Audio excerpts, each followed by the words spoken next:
Biyanan. Ano nga bang uri ng biyanan meron ka? Ang mga biyanan, sila yung unang-una mong iisipin bago ka mag-asawa.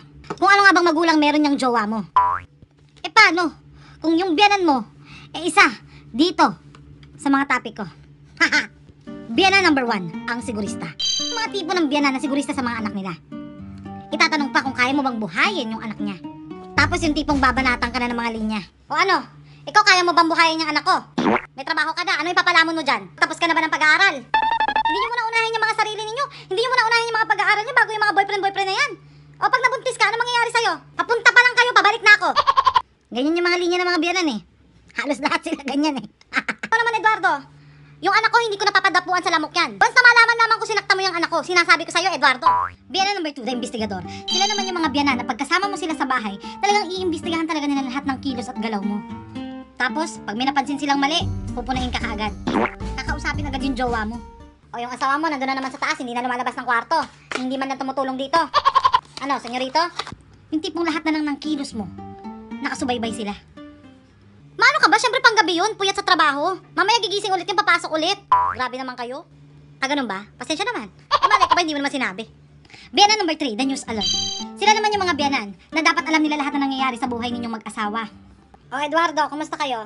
Yung tipong kahit hindi naman sila dapat makialam kasi problema nyo nga mag-asawa yon, nakikialam pa sila. Tapos minsan naman, yung mismong asawa mo, imbis na pag-usapan yung dalawang mag-asawa, nagsusumbong pa sa magulang niya. Parang mamas boy, di ba? Eto nga man, nag-aaway kami. Ewan ko ba dito kay Leonora? Bugnutin. Buntis ata ang gaga. Punta ka dito ma. Nanggigigil ako eh. Ayaw ako kausapin eh. Ikaw ako kausap. Pero minsan din, nakakatulong din ang magulang. Lalo na pag yung asawa mo sinasaktan ka na. Talaga magsusumbong ako sa nanay at tatay ko. Sino ba namang ibang tatakbuhan ko? Pag binubugbog mo na ako. Siyempre, yung magulang ko.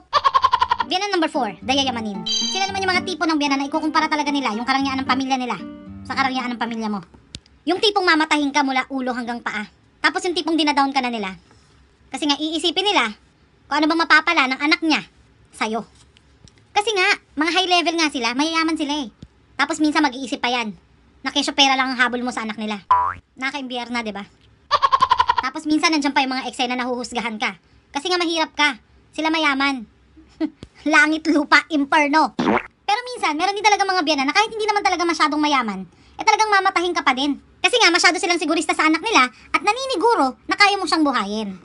Biyanan number 5, the perfect. Sila naman yung mga biyanan na akala mo napaka-perfecto. Na kahit anong gawin mong tama, talagang mali pa rin sa kanila. Kahit na magpakitang gilas ka pa. Ganyan tayo eh. Minsan pag alam natin may alinlangan sa atin yung biyanan natin, nagpapakitang gilas tayo eh. Kaya lang wala pa rin sa kanila, walang epekto. Kasi nga malaki yung inis nila sa'yo. Ayaw nila sa'yo.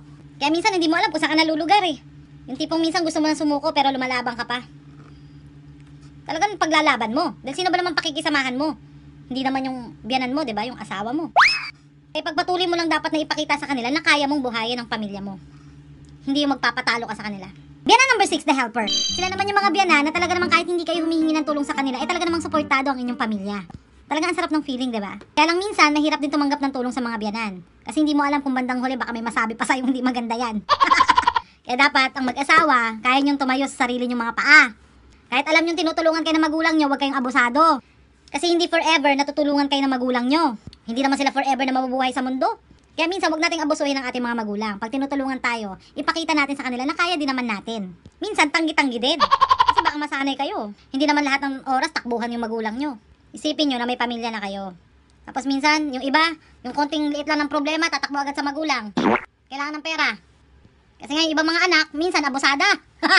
Pero kung kaya nyo namang i-resolve kayong mag-asawa, huwag nyo natawagin yung magulang nyo. I-solve nyo na, ipakita nyo kaya nyo. Pero kung emergency na at talagang walang-wala ka, malamang, dumiskarte ka na. Biyanan number 7, the beshi. Sila naman yung mga biyanan na talaga naman nakakagaan mo ng loob. Tapos meron pa yung mga eksena na talagang magkakasundo kayong dalawa. Ang sarap makabanding, di ba? Yung tipong walang keme at nasasabihan mo pa siya ng problema tungkol sa inyong mag-asawa. Sarap magkaroon ng biyanan na ganyan, di ba? Biyanan number 8, the favorite. Sigurado ako, marami sa inyong ramdam to. Sila yung mga biyanan na talaga namang may paborito. Kahit ayaw mong isipin pero nakikita mo. Ito naman yung mga eksena na talaga namang may favoritism. Lalo na dun sa asawa mo at dun sa kapatid niya. Nako, lalo pa pagdating sa mga apo. Talagang minsan naiinggit ka. Alam ko, minsan ramdam to ng iba. Tipo ng buong atensyon ng biyanan may paborito talaga dun sa kabilang apo. Tapos minsan naman, may talaga mga manugang, feeling niya, hindi gusto ng biyanan yung anak niya. Nako, nangyayari talaga yan sa isang pamilya. Yung talaga nag-iinggitan talaga sila. Lalo na pagdating sa mga anak nila. Yung tipong pag-aaruga, dito sa kabilang apo, at dun sa kabilang apo. Biyanan number 9, the plastic.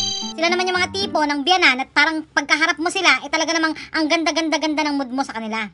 Pero pag tumalikod sila, chinichismis ka na pala. Sarili mong biyanan yan, ha? Biyanan number 10, and last but not the least, the pera-pera.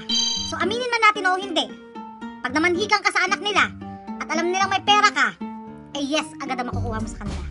Pero, pag mahirap ka, at namanhikan ka sa anak nila, ang dami mo pang maririnig sa bunganga nila. Hanggang sa ma-disappoint ka. Manong hindi nyo muna bigyan ng chance na ipakita yung pagmamahalan nila. Tapos, kung talagang hindi nila kayang buhayin yung anak nyo, saka na kayo manghusga. Doon na kayo pumasok sa eksena. Pero pag may pera ka, yung biyanan mo pa mismo ang manghihingi sa'yo ng pera. Ewan ko ba? May mga biyanan pa rin ganyan. Yung totoo, kaya ba kayo mahigpit dun sa anak nyo? Kasi nga kesyo wala siyang mapapala sa mapapangasawa niya? O kayo ang walang mapapala dahil pobre nga yung nagustuhan niya? Ano ba? So nandun na nga tayo. Ayaw lang siguro ng mga magulang o ng mga biyanan na mapasama ang kinabukasan ng kanilang mga anak. So paano mo naman malalaman kung hindi mo sila bigyan ng chance na patunayan yung kanilang pagmamahalan? Ang tao, once na may pumipigil, lalong nanggigigil. Sus, parang hindi naman kayo nagdaan sa ganyan.